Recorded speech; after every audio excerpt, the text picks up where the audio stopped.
Hey guys, so we've been opened our first parcel na.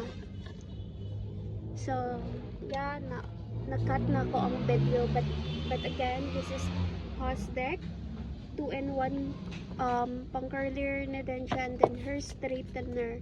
And then look at this guys, this is so nice. I brought this 610, but with the polo, yeah, na less lang kung 50 pesos.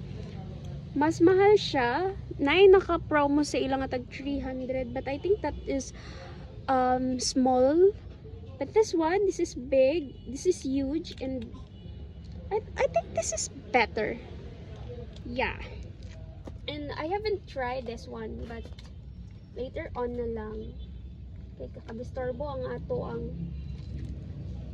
ang mayor. Yeah. I like it. Dado ko pang curler. So, mga ilang araw na hindi to kakain kasi nagbabudol na naman sa TikTok.